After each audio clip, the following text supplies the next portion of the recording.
इसका PDF आप Telegram से डाउनलोड कर सकते हैं। डिक्टेशन स्टार्ट होगी 5 सेकंड के बाद।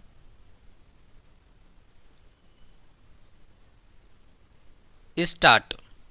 अपने पैरों पर खड़ा होने वाला व्यक्ति प्रत्येक कार्य उत्साह से करता है, वह आलसी नहीं होता है और प्रत्येक काम यथासमय करने का आत्मविश्वास रखता है।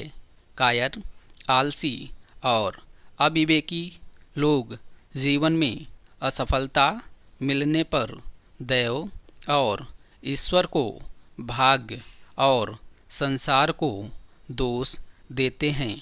ऐसे लोग बाधाओं का सामना नहीं कर पाते हैं।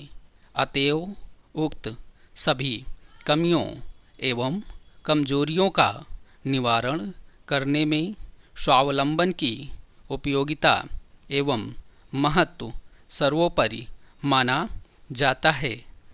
जीवन में उन्नति, प्रगति, कीर्ति एवं सुख संपन्नता की प्राप्ति स्वावलंबन से ही हो सकती है। संसार में जितने भी यशस्वी महापुरुष हुए वे सब स्वावलंबन थे। अब्राहम लिंकन, महात्मा गांधी, ईश्वरचंद्र विद्यासागर आदि महापुरुष स्वावलंबन के बल पर जीवन में आकांक्षानुरूप प्रगति कर सके। स्वावलंबन से सुख मिलता है क्योंकि स्वावलंबी व्यक्ति परिश्रमी, उद्यमी, आत्मविश्वासी, कर्मनिष्ठ और साहसी होता है। स्वावलंबन से आत्मनिर्भरता आती है। आत्म संस्कार एवं व्यक्तित्व का निर्माण होता है तथा कलुषित भावनाएं दूर हो जाती हैं। इस तरह स्वावलंबन के अनेक लाभ हैं। स्वावलंबी व्यक्ति अपने हित के साथ अपने देश और समाज का भी हित करता है। वह अपने आचरण से दूसरों को भी स्वावलंबन एवं आत्मनिर्भरता की प्रेरणा देता है। स्वावलंबन की भावना का प्रसार होने से ही हमारा देश स्वतंत्र हुआ और अल्प समय में विकासशील देशों में अग्रणी बन गया। गांधी जी ने स्वदेशी का आंदोलन चलाया था, जिसका परिणाम हमारे सामने सुखदायी रहा। आज स्वावलंबन के सहारे ही हमारा सामाजिक जीवन खुशहाल है और भारत राष्ट्र अनेक क्षेत्रों में शक्तिशाली राष्ट्रों की श्रेणी में आ गया है। इससे स्पष्ट हो जाता है कि स्वावलंबन के जोश से हमारा राष्ट्र उत्तरोत्तर प्रगति कर रहा है। हमारे देश में कुछ लोग अपना सामान उठाकर चलने में हीनता समझते हैं। अपने हाथों काम करने में उन्हें लज्जा आती है। इस तरह बड़प्पन का कोरा दिखावा करने वाले स्वावलंबन का महत्व नहीं समझते हैं। स्वावलंबन का ऐसा गुण है जिसके सामने धन दौलत की आवश्यकता नहीं रहती। इस भौतिक जीवन में सफलता प्राप्त करने की सबसे बड़ी शक्ति स्वावलंबन ही है। यह प्रतिकूल परिस्थितियों में आगे बढ़ने की क्षमता देता है, पराधीनता का विरोध कर प्रमुखापेक्षी नहीं बनाता है, आत्मविश्वास एवं धैर्य जगाता है और उज्ज्वल भविष्य के निर्माण की ललक पैदा करता है। इस तरह जीवन में स्वावलंबन का विशेष महत्व है। जीवन में स्वावलंबन ऐसा संबल है जिससे व्यक्ति प्रगति पथ पर बढ़ सकता है।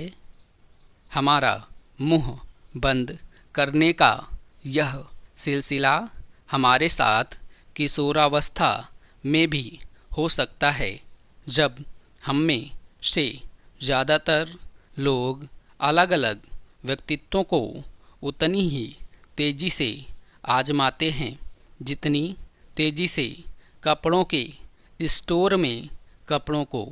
अगर हमें किसी वेतुके व्यक्तित्व के साथ प्रयोग करते हुए पकड़ लिया जाए तो इसके भयंकर अप्रत्यक्ष परिणाम हो सकते हैं।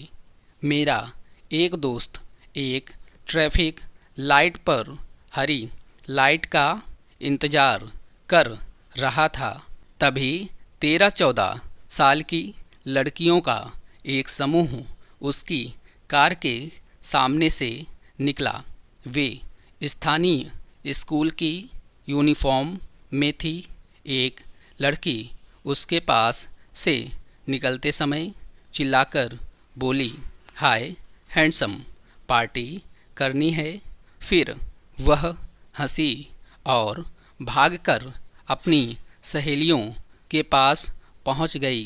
फुटपाथ से यह मंजर देखते समय सहेलियां भी हंस रही थी।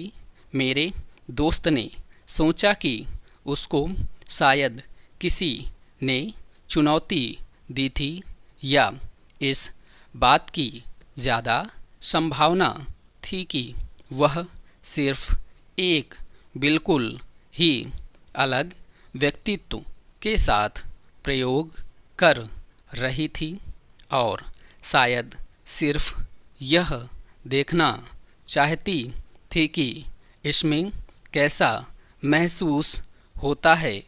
हो सकता है उसने वैसा व्यवहार दोबारा कभी नहीं किया हो।